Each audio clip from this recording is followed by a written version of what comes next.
បាទជំរាបសួរលោកគ្រូអ្នកគ្រូថ្ងៃនេះខ្ញុំបាទទីសុផលនឹងធ្វើការចែកម្លែកអំពីការបង្រៀនតាមបែប 5E ហើយដោយសារវីដេអូយើងមិនចង់ធ្វើវែងទេបាទខ្ញុំសូមនិយាយខ្លីៗដែលគ្រាន់ជាគំនិតសំខាន់ទេតកតងនឹងការបង្រៀនតាមបែប 5E នេះហើយតកតងនឹងប្រវត្តិអីផ្សេងលោកគ្រូអាចសិក្សាស្រាវជ្រាវបន្ថែមបាទសូមអរគុណ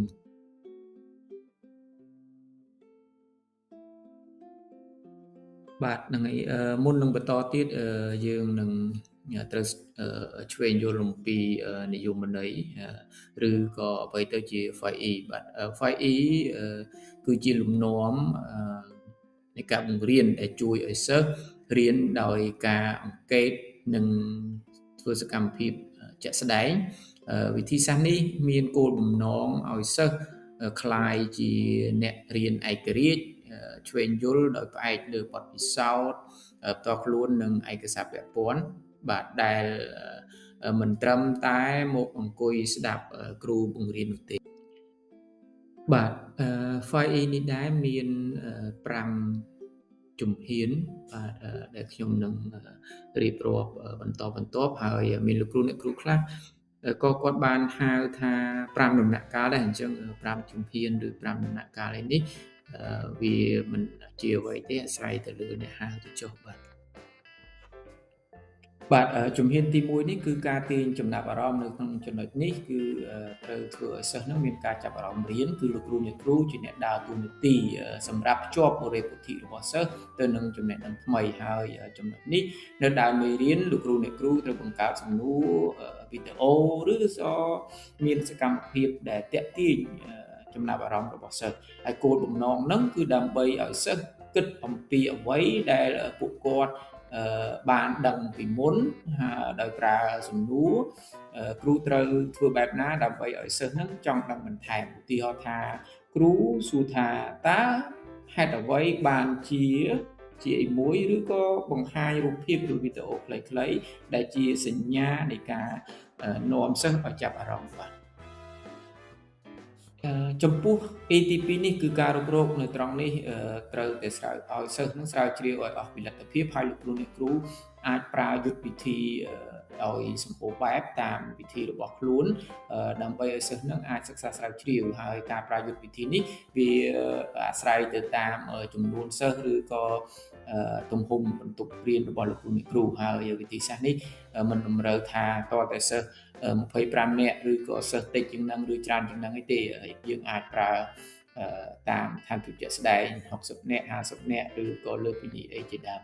នៅក្នុងជំហាននេះគឺសិស្សធ្វើការសិក្សាស្រាវជ្រាវយ៉ាងសកម្មបាទហើយគ្រូជាអ្នកណែនាំឲ្យច្បាស់អំពីដំណើរការប៉ុន្តែគ្រូមិនមែនទៅបង្ហើរចម្លើយទេហើយសិស្សនឹងធ្វើការអង្កេតកត់ត្រាប្រៀបធៀបនិងសួរសំណួរផ្សេងហើយនៅក្នុងដំណាក់កាលនេះដែរសិស្សនឹងគឺត្រូវតែជាអ្នកដែលឆ្វេងយល់ដោយសកម្មនិងបង្កើតនៅមូលដ្ឋានគំនិតថ្មីរបស់ពួកគាត់ខ្ញុំសូមបញ្ជាក់ដែរថាលោកគ្រូអ្នកគ្រូត្រូវបណ្ដុះគំនិតសិស្សឲ្យចេះធ្វើការងារជាបុគ្គលក្រុមឬក៏នឹងដៃគូបាទដោយមានទំនួលខុសត្រូវមិនមែនគ្រាន់តែឲ្យពួកគាត់ចូលតាមក្រុមឬក៏បង្ហាញថាសកម្មភាពទាំងអស់នោះគឺជាសកម្មភាពបែបគ្រូមជ្ឈមណ្ឌលទេយើងត្រូវបណ្ដុះទម្លាប់ពួកគាត់ឲ្យចេះធ្វើការងារជាបុគ្គលដៃគូនិងក្រុមបាទក្រោយពីសិស្សរុករកចម្លើយរួចហើយគឺជាដំណាក់កាលដែលសិស្សត្រូវបញ្យល់ហើយនៅក្នុងដំណាក់កាលនេះគ្រូត្រូវធ្វើយ៉ាងណាឲ្យច្បាស់លាស់រាល់បញ្ហារបស់សិស្សបាទសិស្សគឺគាត់បញ្យល់ដោយខ្លួនឯងមុនបាទហើយគ្រូជាអ្នកសម្របសម្រួលអាចបន្ថែមនូវព័ត៌មានដែលខ្វះខាតតាមបែបវិទ្យាសាស្ត្របាទដើម្បីមានភាពត្រឹមត្រូវត្រង់ចំណុចនេះដែរគ្រូត្រូវដោះស្រាយរាល់បញ្ហារបស់សិស្សឲ្យអស់មុននឹងបន្តទៅជំហានបន្ទាប់បាទលោកគ្រូអ្នកគ្រូនៅក្នុងជំហានទី4នេះតែងតែមានការយល់ច្រឡំថាការពង្រីកគំនិតហ្នឹងតតែកូនសិស្សហ្នឹងបង្កើតអ្វីដែលថ្មីមែនទេឬទេបាទនៅក្នុងការពង្រីកគំនិតនេះការពង្រីកគំនិតគឺត្រូវឈរលើចំណេះដឹងដែល ពួកគាត់បានរៀននិងពួកគាត់បានពន្យល់ចប់នៅក្នុងជំហានទី3គឺសិស្សយក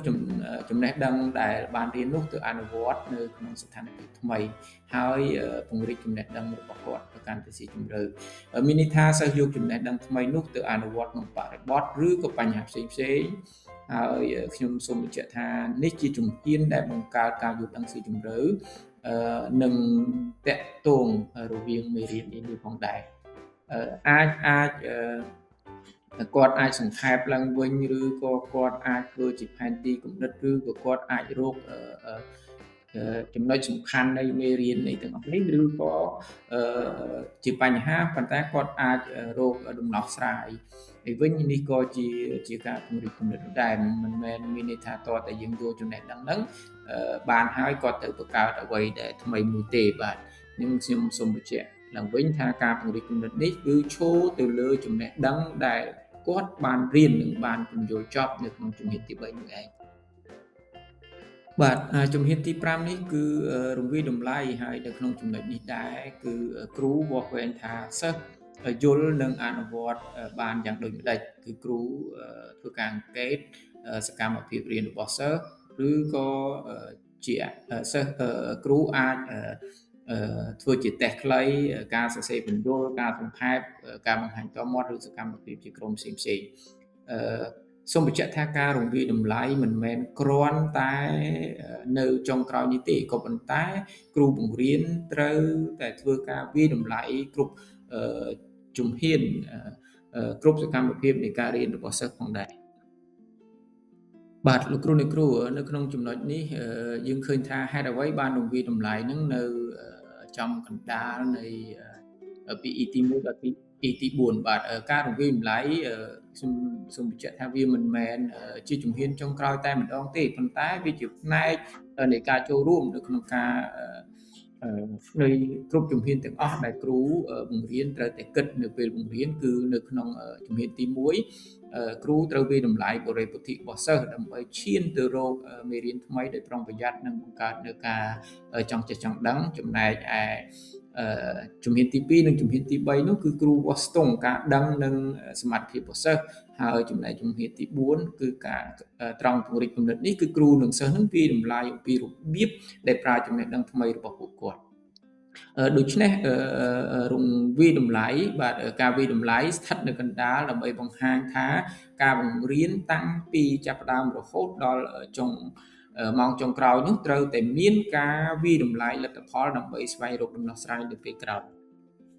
បាទចំពោះការប្រើប្រាស់សំណួរនិងសកម្មភាពយើងឃើញថាការប្រើប្រាស់សំណួរជាបុគ្គលឬសំណួរបំផុសនឹងឯងត្រូវតែមានទំនាក់ទំនងនិងលំហូរមួយយ៉ាងច្បាស់លាស់ហើយចំពោះសំណួរកលឹះទៀតសោតគឺជាការសិក្សាដែលចាប់ផ្ដើមដោយការចង់ចេះចង់ដឹងដែលផ្ដើមចេញអំពីការគិតឆ្ងល់សង្កេតបង្កើតសំណួរនិងការ